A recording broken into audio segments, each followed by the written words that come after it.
Hi friends, it's Queen Alita.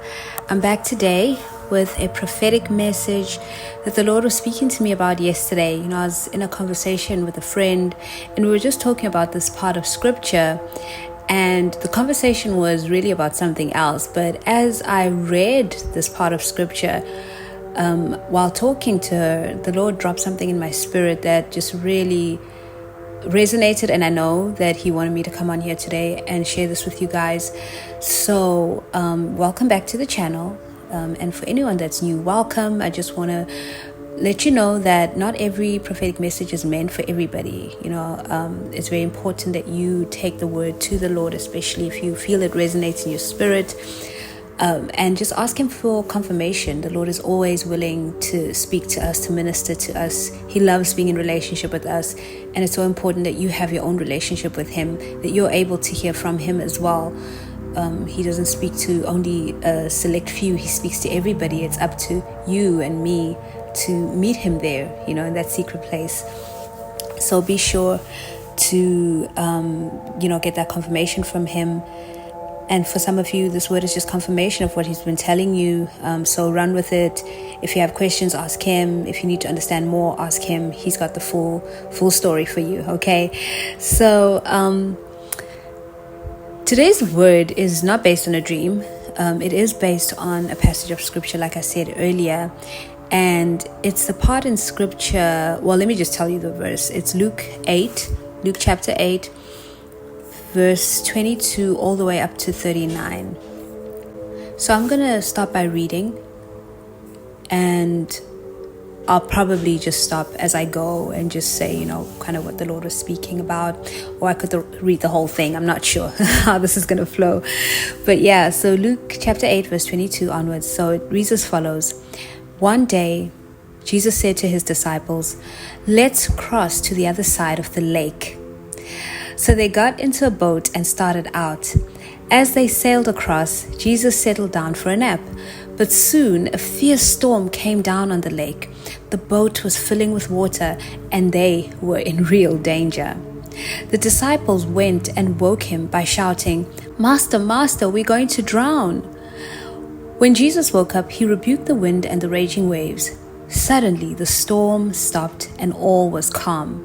Then he asked them, "Where is your faith?" The disciples were terrified and amazed. "Who is this man?" they asked each other. "When he gives a command, even the wind and waves obey him." So I'm going to stop there. That's verse 25. And just want to point out a few things that stood out when the Lord was speaking to me yesterday. The first thing Jesus says is, let's cross to the other side of the lake, right? So already there's a destination. Already their faith should have been in the fact that Jesus said, we're going to the other side. We're going to make it to the other side. So no matter what happens in between, we're getting there. And the Lord was just dropping in my spirit how so often he tells us, what the destination is, where we're going. But then certain things happen on the way there and we start to doubt that we're going to get there. We find ourselves in situations where we feel like we are in real danger, but we also need to understand, even though the danger is very real, we have the word of the Lord that's already said you're getting to that destination, that he's going to find a way to protect you from that. He's actually given you authority to be able to subdue those winds and waves, right? So that's the first thing that dropped in my spirit. Now I'm just going to continue to read and give you the crux of this word. So from verse 26 it says, So they arrived in the region of the Gerasenes across the lake from Galilee. As Jesus was climbing out of the boat, a man who was possessed by demons came out to meet him. For a long time he had been homeless and naked, living in the tombs outside the town.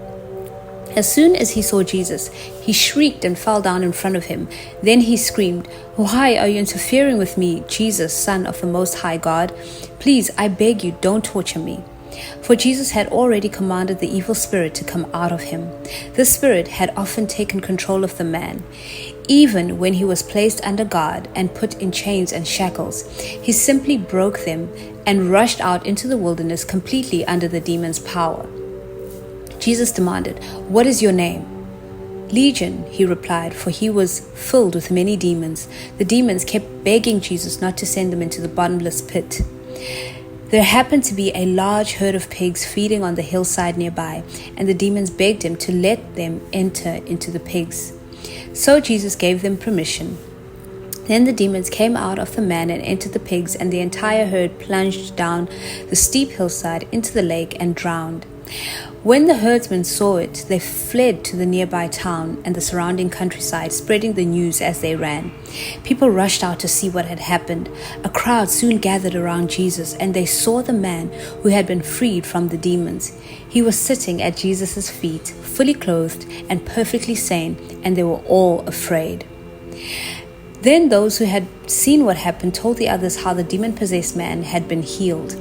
And all the people in the region of the Gerasenes begged Jesus to go away and leave them alone, for a great wave of fear swept over them.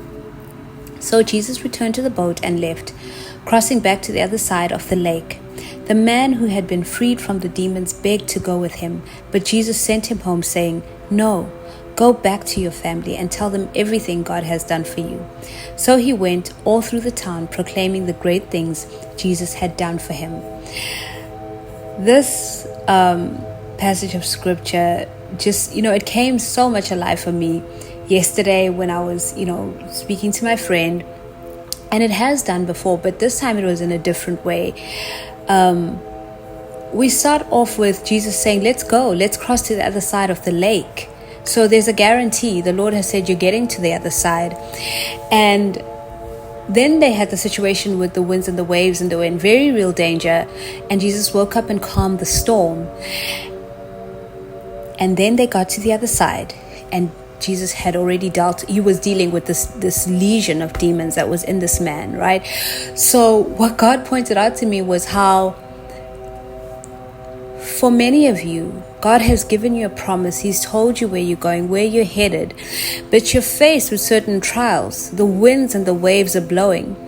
And that happens because the enemy knows what you're going to do, where you're going. You're about to go and deliver some people from the oppression they've been under, from the possession they've been under. You're going to do some things that will mess with his plan. So he stirs up the winds and waves on your way to this destination, on your way to where the Lord has led you. And we get so caught up in those winds and waves. We think that here, where it's happening, is where it's at, is where our blessing should be, is where we should be ministering. But the Lord spoke so clearly, and he said, it's when you're on your way to your destination that the enemy is trying to destroy the plans, is trying to get you to turn back, is trying to get you to be discouraged, and not get to the place where you will be a blessing, where you will bring deliverance, right? And even once you get there, what the Lord was showing me, especially how the people in that particular town, they were afraid. They didn't think what Jesus did was great. They were afraid. They'd seen this demon operate, or these demons operating through this man, and then someone comes with this authority and deals with these demons. So they're probably thinking he's just a higher demonic power. They were just afraid. They didn't know what to make of it.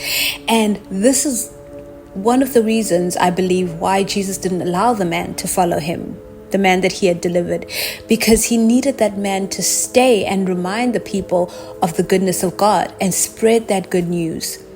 He wanted that man to remain so people could see what God had done for him. That work was going to continue even without Jesus being there.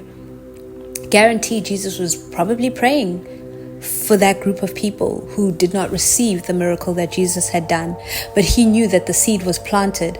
So for some of you, you go into these places and these spaces, and it'll feel like, yes, you've done something, but you're probably expecting a greater response. You're probably expecting to do greater works, and there may be resistance from people. And the Lord is saying, in some of these places he's sending you, you have to be prepared to plant your seed, do what he's told you to do, and move on. It's not a forever destination. You're not going there to change everything. Your seed, God is going to grow that, and He's going to make all the changes that He needs to make. So just know, as you're being led by the Lord, the winds and the waves will arise. The enemy will try to deter you. He will try to put you in situations where you may feel like you're in danger, and you may even feel like maybe you're going the wrong way. Maybe we shouldn't be going this way because look at everything that's going wrong. But that's just nothing but the opposition that the enemy is bringing to stop you from going to do the work that God has for you, to stop you from bringing deliverance to somebody or some people. So be encouraged that when you are faced with all of these things, that you are still getting to your destination. The Lord has spoken the word. He said, let's go and cross over to the other side. That means you are crossing over to the other side. That means you are getting to where He said you're getting to, and you're going to do what you're meant to do, plant those seeds, and continue to obey His instructions from there.